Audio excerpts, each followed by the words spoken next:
তেলের বিক্রিটা কিন্তু আগের চেয়ে অনেক কোথাও কোনো পাম্পে 1.5 গুণ।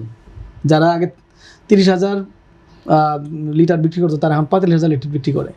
তো এটা একটা প্যানিক বাইং, মানে নাগরিকদের মধ্যে স্টক করা, নিজে বিক্রি করে লাভ করা, এসব সমস্যার কারণে আমার কাছে মনে হচ্ছে মাঠ লেভেলে তেল আছে অনেকের কাছেই, হয়তো এগুলো তো সম্ভব না বাড়ি বাড়ি গিয়ে সার্চ করে বের করা। তো এটা একটা ব্যাপার। আরেকটা দেখেন আপনি ইউক্রেন যুদ্ধ, ইরাক যুদ্ধ, এই সকল যুদ্ধের ক্ষেত্রেও কিন্তু আমরা এই ক্রাইসিসগুলো ফেস করছি। কুয়েত, ইরাক, সেই সময় এটা তো এখনকার শুধু না, আমরা অনেকবারই ফেস করেছি। ভেনেজুয়েলার প্রবলেম তৈরি হয়েছে, ইরাকের প্রবলেম তৈরি হয়েছে, আপনার কুয়েতের প্রবলেম তৈরি হয়েছে, ইউক্রেনের প্রবলেম, তখনও কিন্তু মানুষ বলছে দুর্ভিক্ষ হবে ইউক্রেনের সময়। এগুলো বৈশ্বিক চ্যানেল এখন যে পরিমাণ মানে অ্যাডজাস্টেড, যে নেটওয়ার্ক যতটা শক্তিশালী এখন, আপনি কোভিডের মতো সময়েও কিন্তু আমরা সবাই সারা পৃথিবী ওভারকাম করেছি। তো আমার কাছে মনে হচ্ছে কেন জানে এই চাপ সাপ্লাই চেনগুলো কাজ করবে। ইরানকেও বাঁচতে হবে, তার তেল বিক্রি করে, সৌদি আরবকে তেল বিক্রি করে বাঁচতে হবে। সুতরাং সাপ্লাই চেনগুলো ফর্মাল না থাকলেও ইনফর্মাল থাকবে, কোনো না কোনো তেল পৃথিবীর বিভিন্ন দেশে যাবে। ইনফর্মাল ট্রেড তো রাষ্ট্র হিসাবে না, ইনফর্মাল তো বের হয়ে আসবে, এগুলো তেল বের হয়ে আসবে। ইনফর্মাল বলতে বোঝাচ্ছি আমি যে তেলটা বের করে দেবে ইনফর্মালি ওরা, তখন এগুলো ফর্মাল চ্যানেল। এখন কি ইউক্রেন ব্যবসা করছে না? যুদ্ধের সময় ইউক্রেন ব্যবসা করেছে না?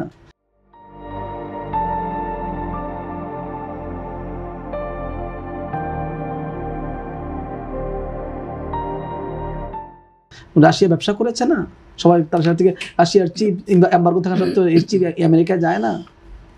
সো এগুলো আসলে কি রাষ্ট্র নানানভাবে কেনাকাটা করে থাকে। তো এটা হচ্ছে আমার মনে হচ্ছে সাপ্লাই চেন ঠিক হয়ে যাবে, একটা মানে ব্যাপার। আরেকটা হলো আপনি যেটা বললেন যে সরকারকে, মানে শিবির ভাই যেটা বললো যে সরকার এর জন্য দায়ী, সংস্কারের জন্য, আসলে আমরা মূল প্রবলেমে যাই কিনা আমি একটা প্রশ্ন রাখতে চাই। সেটা হলো ঐক্যমত্য কমিশন যেভাবে জুলাই সনদটা স্বাক্ষর করলো, সেখানে তারা একটা অংশে ঐক্যমত্য করে নোট অফ ডিসেন্ট স্বাক্ষর করতে পারলো। সেই বিএনপিটাকে প্রতারণাও বলছে না, সেই জায়গাটাকে কেন আপনি একইভাবে গণভোটে দিলেন না? তা আপনি চারটা প্রশ্ন আপনি সবাই তো বলছে একটা কথাই, জুলাই সনদ বাস্তবায়ন চাই। তো জুলাই সনদ বাস্তবায়ন করতে গেলে তো এতে কোনো আপত্তি কারণে নাই, কারণ আমরা জুলাই সনদ স্বাক্ষর করেছি সবাই, এবং সেটা হয়ে গেছে অলরেডি, এবং গণভোটে সেটা আসছে। কিন্তু সমস্যাটা হচ্ছে কোথায়? জুলাই সনদ স্বাক্ষর করেছেন একভাবে, গণভোটের প্রশ্ন তৈরি করেছেন আরেকভাবে। এখন এর জন্য দায় কার? প্রথম দায়িত্ব পাবে ঐক্যমত্য কমিশন, যদি কেউ পেয়ে থাকে। আরেকটা জিনিস দেখেন আপনি, কমিশনের চেয়ারম্যান হিসেবে ডক্টর ইউনূসের উপরে সব দায় কমিশনের সবাই পাবেন এটা। আর দ্বিতীয় একটা পয়েন্ট বলি, আপনি আমরা সবাই সংস্কার চাই, কিন্তু সংস্কার কি এরকম যে একটা অধ্যাদেশ আপনি 9 দিনে জারি করলেন, একটা অধ্যাদেশ আপনি 4 দিনে জারি করলেন? 2024 সালের সকল অধ্যাদেশ 9 দিনে জারি হয়েছে, গড়ে 9 দিনে, এবং 2025 সালের অধ্যাদেশগুলো 4 দিন জারি হয়েছে। এটা কে বলবে যে আপনি যদি মাঝখানে সংসদকে পাওয়ার দেন, তাহলে সংসদের কাজই তো এটা রিভিউ করা, যে এই অধ্যাদেশগুলো যেভাবে জারি হয়েছে, যেভাবে কন্টেন্ট যা আছে, এটা ঠিক আছে কিনা, জাতির ভবিষ্যতে কাজে লাগবে। ইভেন বিরোধী দলের সদস্যরা যারা আজকে এই অধ্যাদেশগুলোর বাস্তবায়ন চান, যারা এই জাতি মানে আপনার গণভোটের বাস্তবায়ন চান, তাদেরও তো মানে একটা দায়িত্ব আছে যে এই অধ্যাদেশগুলোর যে কন্টেন্ট তৈরি হয়েছে 3 দিনে, 4 দিনে, 5 দিনে, এইটার কন্টেন্ট ঠিক আছে কিনা, ভবিষ্যতে কোনো সাফার করতে পারে জাতিকে, বা ওনাদেরকেও করতে হবে কিনা, যাচাই বাছাই করে যাওয়া উচিত না? এখন আমাদের একটা অনেকের ধারণা যে গণভোটে পাস হয়েছে বিধে আমরা সবগুলো আনকন্ডিশনালি ছেড়ে দিই। তো আনকন্ডিশনালি ছেড়ে দিলে সংসদের রুলটা কোথায়? সংসদকে তাহলে আপনি সংসদ তো অনুমোদন করবে, অনুমোদন করার জন্য তাকে যাচাই বাছাই করতে হবে না? তো যাচাই বাছাই না করে সে অনুমোদন করবে কি হবে?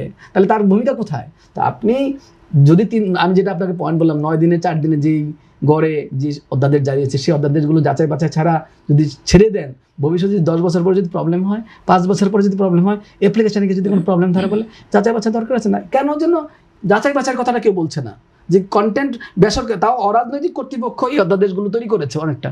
তো সুতরাং একটা অরাজনৈতিক কর্তৃপক্ষ তৈরি করেছে, রাষ্ট্র তো চালায় রাজনৈতিক কর্তৃপক্ষ, সুতরাং রাজনৈতিক কর্তৃপক্ষ এটা দেখে নিবে না? এইটুকু সময় তো সবাইকে দিতেই হবে।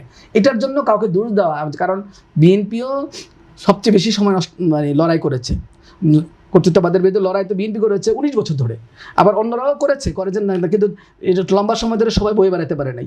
কিন্তু ব্যাপারটা হলো যে বিএনপি এবং সাফারও করেছে বেশি। সুতরাং এই সকল আইনের কারণে বিএনপি যদি এটাকে আরও, আজকে তো আইনমন্ত্রী এটা বলেছেন যে উনি চাচ্ছেন আরও বেশি করে এগুলোকে, যে সকল লুপহোলসগুলো আছে সেগুলোকে মানে কাটিয়ে উঠে যেন আরও ভালো করে আইনগুলো সামনে নিয়ে আসা যায়।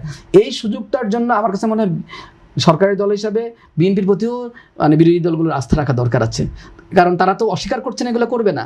কিন্তু আমরা যদি পারস্পরিকভাবে লড়াইয়ে যাই, এবং আমরা যদি আসলে কোনো টেকসই সংস্কারের দিকে না যাই, এবং আমরা যদি এমনি তো আমরা প্রসেস লঙ্ঘন করেছি একটা, আবার যদি এখন কন্টেন্টটার ক্ষেত্রে পরীক্ষা নিরীক্ষা না ছাড়া ছেড়ে দিই, তাহলে ভবিষ্যতে এইগুলোর যদি চ্যালেঞ্জ হয়, তাহলে কি যারা আজকে এগুলোর জন্য মানে আমরা তো সবাই এটা চেয়েছি, কিন্তু যারা আজকে মানে মানে নিঃশর্তভাবে এগুলোকে পাশ করতে বলতেছেন, তাহলে এগুলোর চ্যালেঞ্জ কি তারা নেবেন? মানে ভবিষ্যতে যদি কোনো লিমিটেশন তৈরি হয়, যাচাই বাছাই ছাড়া যে পাশ হইলো, এটা আমার কাছে মনে হয় আর কি সবারই উচিত, যারা জুলাইকে ভালোবাসে, যারা জুলাইকে চায়, তাদের প্রত্যেকেরই উচিত সকল অধ্যাদেশকেই যাচাই বাছাই করে পরীক্ষা নিরীক্ষার মাধ্যমে পাশ করানো।